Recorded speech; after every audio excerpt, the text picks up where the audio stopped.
At a high-class banquet, my stepsister publicly accused me of lacking restraint. I covered my neck and gave the Wall Street big shot behind me a slap. I told you to be gentle, but you never listen, acting just like a dog. The big shot didn't get angry. Instead, he smiled broadly and said, "Honey, it's all my fault." This was my 5th blind date this month. Under the table, I used my purse to block the hand reaching out from my blind date. When I looked up, I met a pair of greasy eyes. Unable to hold back any longer, I stood up abruptly and said, "Since Leo is uncomfortable, I'll leave first." As soon as I spoke, my stepmother Amy objected. "I know Vivian has high standards, but Leo is also a rare young talent. Don't let the 2 kids miss out just because I introduced them." My dad frowned disapprovingly at Amy's words. "Vivian, what exactly do you want your aunt to do to make you satisfied? Your aunt hasn't been eating or sleeping well these days because of your blind dates." Stepsister Linda handed me a glass of wine and tactfully interrupted my dad. "Dad, Vivian didn't mean it, but I do." I smiled mischievously. For a moment, Linda's smile froze, and she handed me the wine in her hand. "Vivian, represent our family in toasting Leo as a gesture of goodwill from our family." Upon hearing this, my dad's expression softened considerably. "Linda is the sensible one." Leo, with a sticky look, said, "It's okay, I actually like when people aren't sensible." Only Linda was sensible, while I, the rebellious daughter, of course, took the glass and splashed every drop on Leo's face without hesitation. Mockingly, I said, "What daydream are you having? Pig head." Not long after leaving the private room, I keenly sensed that something was amiss. I hadn't expected to escape Linda's wine glass on the surface, but I hadn't evaded the sinister tactics of the mother and daughter behind my back. My thoughts spiraled out of control. My temperature rose rapidly, and my blood boiled. Through the reflective decorations, I faintly saw my cheeks turning scarlet. I didn't need to guess. I knew Amy and Linda were up to no good. They might have even conspired with that male model dog-like, unscrupulous Leo. A few security guard-like figures nearby noticed me and quickly approached. I dodged into the elevator and pressed the door close button quickly. Only then did I realize there was someone else in the elevator. A man in a meticulously tailored high-end suit, casting a tall and imposing figure, with the light and shadow enhancing his graceful and proud demeanor. Although the elevator was small, his presence filled the space infinitely. Most importantly, this man was my high school desk mate. William. My mind was already spinning. Save me. I clung to William, fearing he wouldn't help. We had been desk mates for 3 years in high school, and I was well aware of how aloof he could be.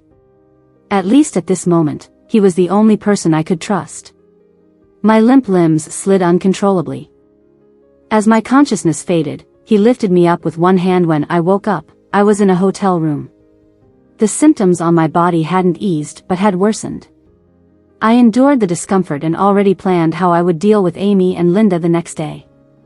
Nearby, William sat on the couch, his laptop illuminating his glasses, adding a touch of cold and aloof atmosphere. Unconsciously, many rumors about him on the internet popped into my mind. I discreetly swallowed. He glanced up, catching me peeking. "Awake? The private doctor will be here soon. Do you have any uncomfortable symptoms?" I did. Without thinking, I moved next to him. William ignored me, continuing to focus on the densely written foreign text. I felt even more uncomfortable. His breath lingered on my nose, and I couldn't help but bury my head in his coat. William stiffened, pushing me away after a while. His tone was stern. "Vivian, please show some respect." I sniffed the pleasant scent on him and tried to grab his hand that pushed me away, bowing my head to smell. "You smell good." When I raised my head again, the man's exquisite profile appeared before me, with only his beautifully arched lips in view. A sudden impulse rose in my heart. I wanted to kiss him. "Let me kiss you." William tried to push me away, but I took the opportunity to move closer. "William, let me kiss you." Saying this, I didn't care if he agreed or not and forcefully kissed him. Unbeknownst to me, at the moment I mentioned his name, William pushed my hand away and took off his glasses. I kissed him repeatedly, and William remained silent, his eyes dark and silently watching me kiss him. Only the sound of breathing revealed his true feelings. In a muddled state of mind, trembling hands found his shirt button. William firmly held my hand, sternly rejecting me. "The private doctor will be here soon." I couldn't make out what he was saying, but instinctively, I knew it wasn't what I wanted to hear. I didn't want him. "I wanted you." I cupped his face, staring into those deep and unreadable eyes. "William, I just want you." This man was so annoying. He had to make me repeat things so many times. William held my hand against the edge of the table and looked at me with inscrutable eyes. After a while, he said, "Vivian, think it over, don't regret it." I nodded, "I won't regret it." He stood up, and I tried to cling to him. The phone on the couch rang untimely. William answered the call with one hand holding me. "Double the pay, come early tomorrow morning." It rained all night. When I woke up, the daylight was already bright. William was seated calmly at the edge of the bed on the couch, dressed impeccably in a suit. Everything that happened last night played vividly in reverse in my mind. I apparently stirred up the clean and aloof study god from high school and now the unattainable business tycoon William, the kind who devours people ruthlessly. My scalp tingled. Mr. William. Upon hearing this title, William's once pleasant and gentle gaze cooled gradually. If I remembered correctly, Vivian didn't refer to me this way at first. I asked in confusion, "Then what should I call you?" "Honey." I tried to explain to William that it was an accident. Not an accident. His gaze seemed to see through my thoughts. "So, let's be clear about parting as friends. You have to take responsibility for me." After William spoke, there seemed to be a hint of grievance in his tone. "Our family has strict rules. No intimacy with women other than my wife is allowed. If such a situation occurs, I would be in big trouble when I return home." William saw me stunned, and then raised the stakes. "You said you would be responsible for me. So?" I subconsciously swallowed hard. He asked me to marry him and make him my legal husband. A document was sent to my phone. It was his asset list. William, as a Wall Street tycoon, had an impressive display of properties and countless investments, showcasing his immense wealth. But I knew better. Things that don't belong to me are something I never covet. William seemed to sense my thoughts and looked at me sharply through his glasses. Then, in the coldest tone, he uttered the warmest words. "After marriage, you'll own 50% of my assets. Does such a good deal exist in this world?" I didn't hesitate at all. I directly said, "Hi, honey." William and I walked out of the registry office with our marriage certificate, and a black Rolls-Royce with 3 license plates from different places quietly waited outside. I returned home for a visit. Not to announce the joyous news of my marriage to William to the world. Such a big surprise is, of course, meant to give my stepmother and stepsister a huge shock.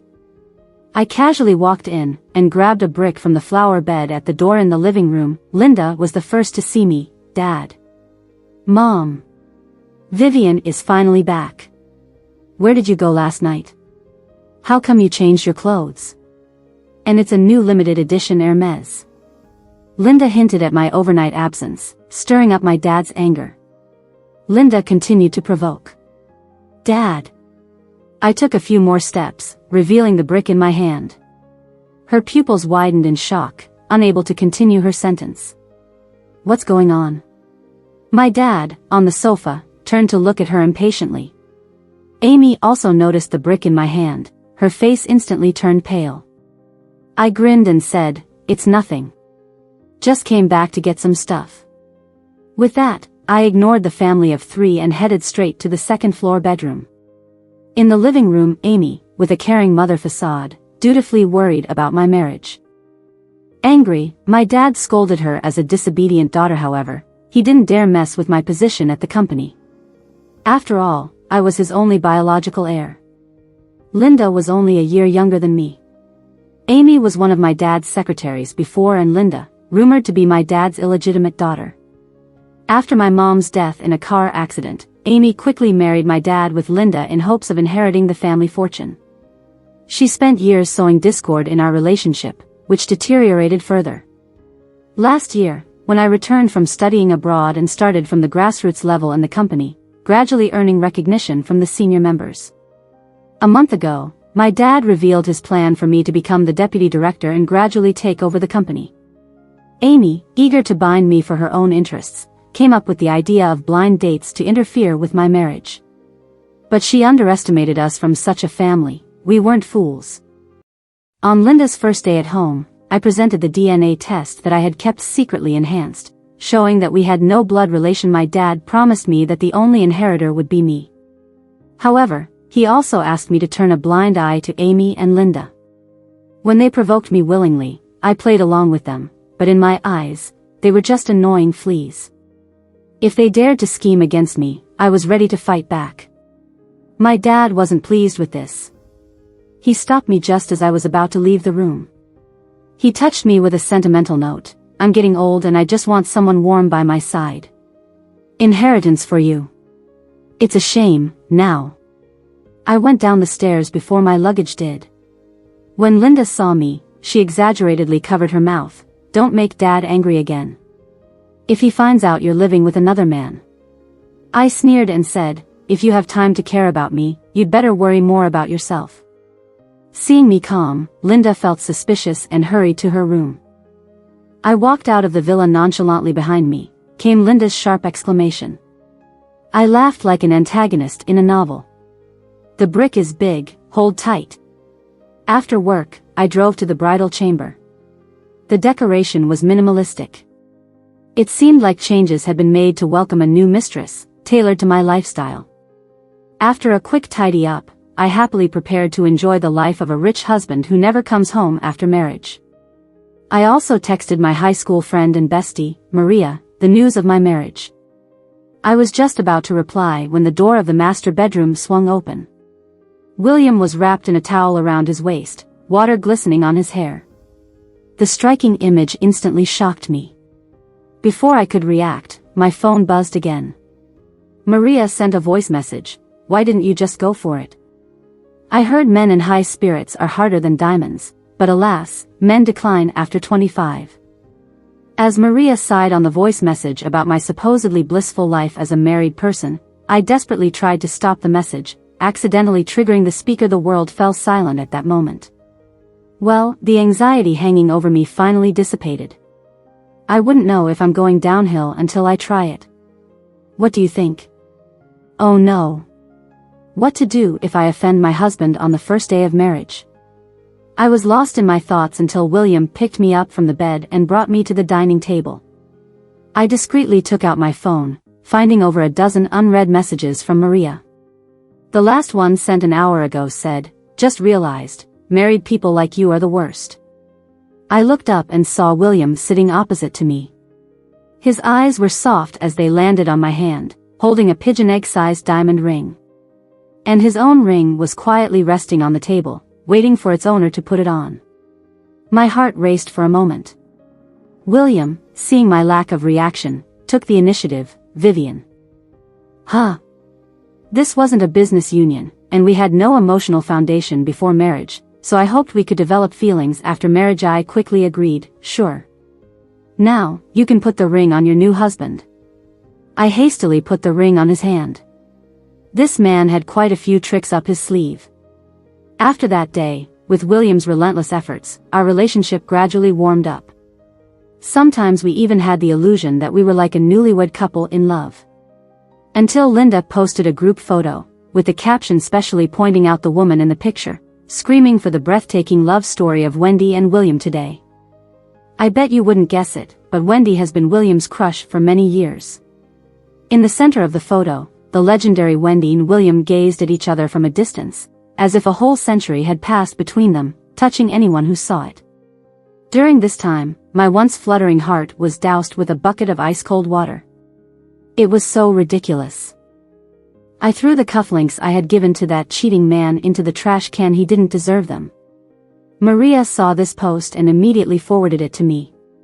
There had been rumors in our circle before that William had someone in his heart, and I thought it was you, but I never expected that. Now you're abroad. Sure enough, men are all the same. Not content with cursing, she sent me a screenshot. William had reserved a table for two at a couple's restaurant under my name, tonight at 7:30. She suggested we catch them in the act and get the evidence, never back down from a fight. Well, that ambush didn't happen in the end. Our marriage with William was devoid of emotion from beginning to end, and I had no reason or position to do such an undignified thing.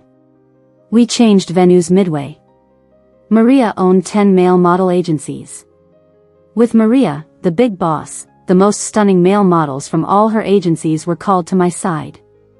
Maria was like she had 10 fingers, each one pulling a male model.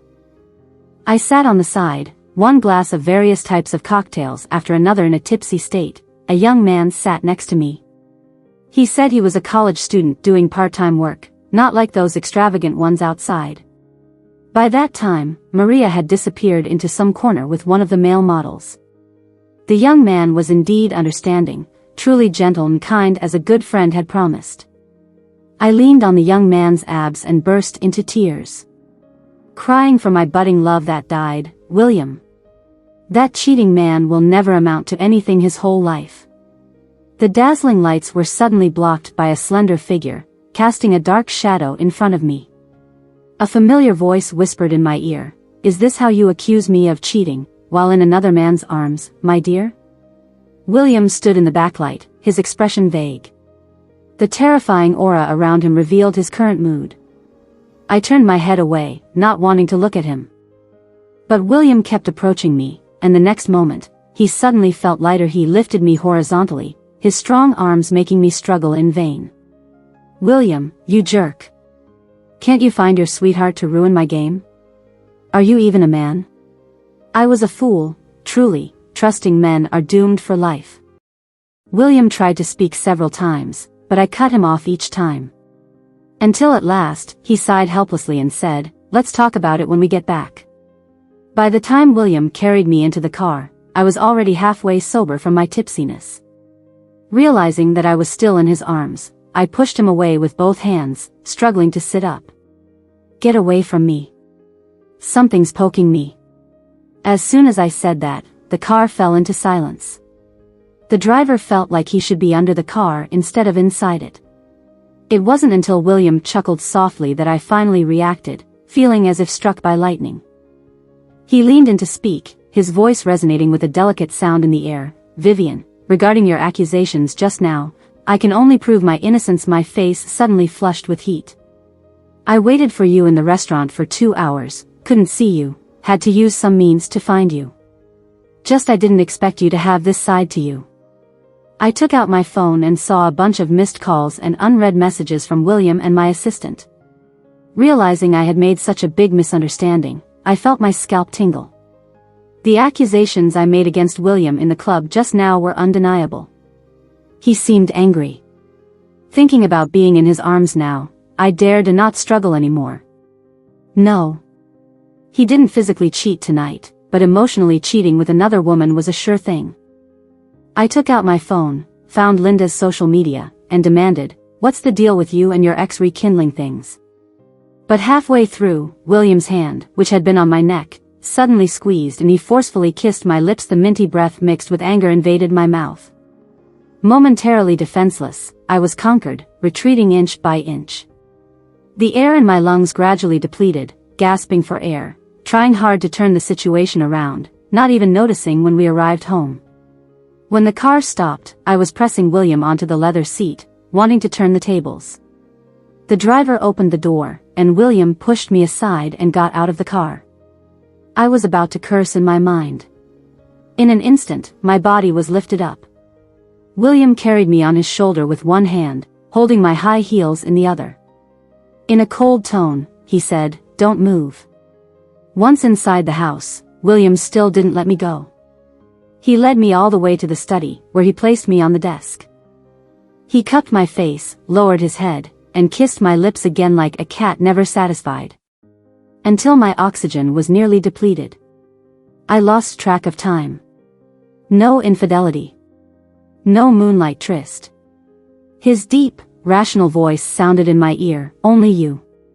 I was like a fish out of water, gasping for air violently. And in that instant, I was placed back in the water, regaining my freedom. Undeniably, his words caused ripples in my heart. The man is trying to deceive me again, falling into the carefully crafted sweet trap. I shook my head, trying to clear my head. Don't believe it. You. William faltered, looking helpless. My sensible side told me it was time to leave and sober up. Raising my hand, I realized the high-quality tie had somehow wrapped around my wrist. William, what are you doing? I wanted to scold him in anger. The ring that had been taken off was slid back onto my ring finger. He lowered his head, continuing the intimacy. His tender kisses landed on my neck, but I turned my head away and met the gaze of the entire bookshelf with just one look. A shudder ran through my body. The entire wall was filled with photos from different periods of my life.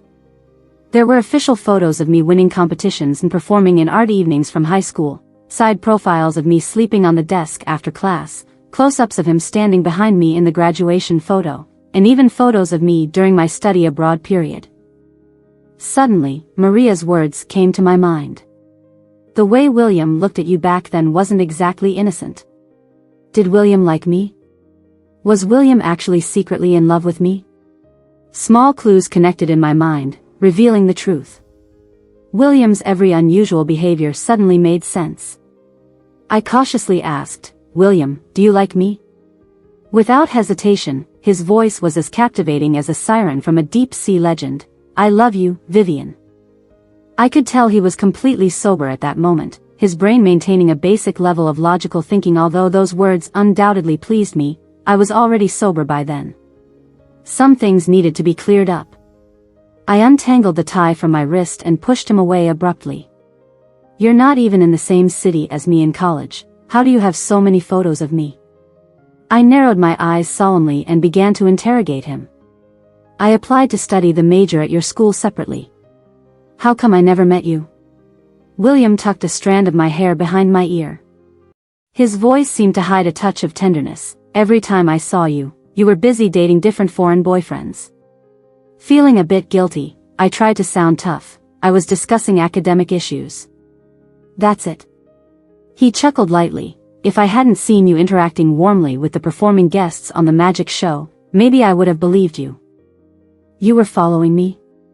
During that time, you almost got into trouble several times, and I was worried. William's few words stirred up some not-so-nice memories. During the early days of my study abroad, I often encountered turmoil. Several times I narrowly escaped danger, and my 2 bodyguards resigned shortly thereafter due to injuries. My father was busy enjoying family life with Amy back home, sometimes for even half a year without checking in, let alone paying my tuition on time. Amy, however, used my father's money to hire someone to harm me, trying to put me in a dangerous situation. For self-preservation, I had to participate in various activities and go where there were lots of people. These days lasted for 3 months before I could finally catch my breath. I thought Amy's people never found an opportunity to strike, and eventually gave up. But I never expected that William had been standing behind me all along, protecting and guiding me. Liking someone but not confessing, quietly guarding from the shadows, these were not typical behaviors for someone like William, a high-ranking figure. I laid bare my doubts. William's usually cold and distant face showed a hint of emotion. You told Maria that I'm as cold as a hard block of ice, that you don't like that type. You like someone like Sam, cheerful and sunny like a big dog. As he said the last few words, he almost gnashed his teeth. There was a scent of jealousy lingering in the room. I found it amusing. I had always wondered why you would go for a dog when you didn't like someone, and after all these years, I figured it out. If you like a dog, then I'll be your one and only dog. I stared into his eyes, filled with intense love. William's kiss landed heavily on my heart. Now, I want to fulfill my husbandly duties with you. It turns out, you shouldn't provoke a man, especially one who's angry from jealousy. It was until dawn that he let me go. I was utterly exhausted, too weak even to turn over. I whimpered a few times. William kissed my forehead. Sleep, honey. I was awakened by a phone call. My father's voice was roaring on the other end. Vivian.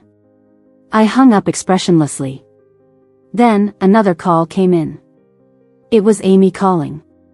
If she hadn't pulled this stunt, I wouldn't have remembered that today was my father's birthday. She went to great lengths to arrange this banquet. If I didn't play along, how could this show go on? William had already gone to work early in the morning. I informed him and quickly got up to make an appointment with the styling studio. After getting my hair done, I rushed to the banquet scene, where Amy was chatting with various guests, enjoying themselves. Linda was the first to notice me. "Vivian, Dad has been waiting for you for a long time." Her voice was as exaggerated as her expression, as if she had really been waiting for me for a long time. Many people around cast me strange looks. Amidst whispers and murmurs, my father approached from not too far away, pointing at me, with a sneer in his voice. "If Linda hadn't said, I wouldn't have known I had a daughter like you." Amy quickly tried to whitewash the situation. "What are you talking about? Vivian works hard at the company and isn't often at home. It's normal." "Yes, Dad, Vivian is so busy at work every day, unlike me, who just stays at home." My father immediately made a decision. "Since you're busy with work, I've decided to have Linda join the company as the director of the marketing department." Linda's eyes lit up, filled with joy and gratitude. "Thank you, Dad. I will strive to be like Vivian." He was already floating in the air, swayed by Amy's words. His well-behaved daughter looked at him with unparalleled admiration. This scene inflated his vanity boundlessly. I smirked mockingly. When I was initially placed in the company, I was only assigned to lead a small team in a business unit. I rotated through key departments in the company, worked hard to secure several major deals, and gradually secured the position of general manager in his eyes. I had no sense of belonging to this family, no respect for this patriarch, and my contributions to the company were merely expected. I didn't ignore the greed and schemes in their eyes. I was just worried that my dad's incompetence would make it difficult for the company to move up under his leadership. So, it's time for him to step down and pass the inheritance to me. As for what he thinks, who cares? "Vivian, Leo is here." Linda suddenly grabbed me, excitement sparkling in her eyes. She was eager to see a different expression on my face. "The last time we met, Leo said he really liked you, but you left too soon to get to know him better." Leo raised his glass to me, flashing a confident smile. I shrugged indifferently. "If you think he's so great, why don't you go on a blind date with him? You can have this blind date prospect all to yourself. I think you two would make a good match. Both harboring secrets, both full of schemes." Linda turned green with anger. The way her fake mask was torn off was truly ugly. She wanted to say something, but Amy pulled her away to attend to guests. Today's banquet is supposed to be a celebration for my dad's birthday, but in reality, it's Amy's son-in-law selection banquet. Amy hopes to find a desirable match for Linda at this gathering of elites. If Linda marries well, this marriage will be their best bargaining chip in the struggle for inheritance rights. Compared to my subtle provocations, Amy clearly knows how to weigh the pros and cons. I found a corner and was about to hide and rest. Suddenly, there was a commotion at the entrance. I glanced towards the door and locked eyes with the newcomer. Through the crowd and chaos, the glance hit the mark. William smiled at me and, with his assistant, made his way through the crowd to stand in front of Meth. Unremarkable corner instantly became the center of attention. At the heart of the banquet, where Amy and Linda were mingling with guests, they saw the scene and their pupils contracted. Amy knew the opportunity had arrived. The distinguished and handsome man in front of her was the youngest person in power, and even the status we had painstakingly achieved in our family was just a subsidiary in William's eyes. Most importantly, he rarely attends events. His presence here indicates something that interests him. No matter who he's interested in right now, it will eventually become Linda's possession. Vivian's late mother couldn't outsmart her, and Vivian was no different. Her face lit up with a brilliant smile as she took Linda's hand and approached William to chat. "William, your presence truly honors us. This is my youngest daughter, Linda. She has admired you for a long time. Would you honor us with a dance, William?" William's eyes were clear, but his tone was icy. No time. He turned to me and made an inviting gesture. "Would you like to dance with me, Vivian?" I was about to say yes when Linda suddenly interrupted.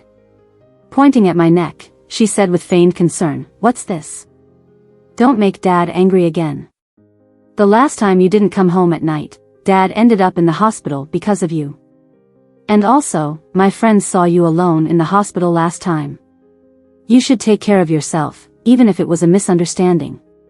She delivered her lines with ups and downs, as if she said everything, yet said nothing at all. The guests immediately started talking. My dad stood to the side, his face turning ashen. Leo convinced him to come. No matter what Vivian is like, I like her. Leo immediately promised my dad aloud, reassuring him to trust him with me, admitting in front of everyone that he was going to be his son-in-law. The few of them continued the rehearsed play, pushing it to its climax. Watching the acting skills of a few people, I noticed some strawberries hidden under my jaw. The position was so discreet that even the makeup artist who had just finished my look did not notice. I cursed him silently for doing that. When the dirty water was poured on me, I knew the time was right. I had no intention of hiding my marriage, especially since William was more than ready to make it public. Our relationship was never a dark secret. I held William's hand, boldly declaring in front of everyone, "Let me introduce you all, this is my husband." William's hand froze and he looked stunned for a moment. Thinking of the promise made last night, I smiled and playfully slapped William. "I told you to be discreet last night, but you didn't listen, just like a dog." William didn't get angry. Instead, he laughed. "Honey, it's all my fault. I believe there's no need to explain our matters to others."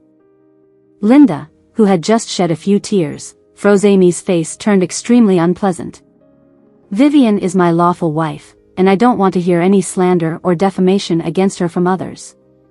This is just a warning, and I hope there won't be a next time." William's assistant timely interjected, "We hope you cooperate with our work. If there's a next time, our legal department will fully defend Vivian's rights." After that, William led me away, turning to my dad. "Uncle, rest assured, I will always treat Vivian well. She hasn't been treated well under your care, and I don't have the grace to call you anything else but uncle. As for the collaboration you mentioned before, I suggest you manage the right people. You're getting old, and it's time to pass the baton to the younger generation." He seemed surprised by how cold I was. I didn't even want to call the man who had suppressed me in the name of a father for a lifetime as dad, let alone address my partner in that way. This man, who had oppressed me in the name of a father for a lifetime, suddenly slumped his shoulders. I took William's hand and walked out of the banquet hall, saying, "William, aren't we wearing matching outfits today?" After that day, my uncle, soon moved into the hospital. Being too indulgent when he was young, his body revealed many hidden illnesses as he aged. Amy still didn't give up, instigating Linda to vie for power with me. I had the security guard escort Linda, the newly appointed director, out. Then, I made sure the evidence of Linda not being his biological child was placed by his sickbed. He took a look at it, got so angry that he had a heart attack, and slipped into a coma. I didn't pull out his oxygen tube, but I wouldn't let this man, who abandoned his wife and daughter, live his old age happily either. Seeing that he was done for, the shareholders of the company started siding with me. I took over the company smoothly and seized power with a thunderous force. Sitting in my office on the 66th floor, with the whole city center beneath my feet and the bustling harbor in the distance, I suddenly remembered something Amy said to me when she walked in one day. She thanked my mother for watering the peach tree to bear fruit so she could pick the peaches. There are many ways to climb up in life, and Amy chose the shortcut of picking other people's fruits. She had walked this path and succeeded, wanting her daughter to walk it again. However, as the peach tree strives to bear fruit, its roots are equally working hard to dig into the rocky soil. These roots will once again absorb nutrients and bear new fruit. I did it. The company had half of my mother's hard work, and I hoped to manage it even better under my care. Busy pushing forward the partnership between the two families, I worked day and night. William, on the other hand, left work on time to bring me home. After yet another late night of overtime, he hugged me from behind, his fluffy head nuzzling against my neck, thinking about how difficult his elite team was to deal with during business negotiations. My team and I worked extra days because of it. I finally couldn't help myself and kicked him off the bed. But he said one thing that struck me: love is never a gift from the high and mighty, but the rhythm of like-minded souls. On our first anniversary, William said he wanted to personally design a new ring for me. He took me to the studio of a renowned jewelry designer. The designer was an elegant and intellectual middle-aged woman. She handed me a stack of sketches. I flipped through to the last one. I pulled out that particular sketch. In the bottom right corner, there was a signature, W. The finished piece was shining on my ring finger. The description was added with a line, "A long-planned love." A few days later, when William showed me the new design draft, I added a new line beside it, "A love that goes both ways."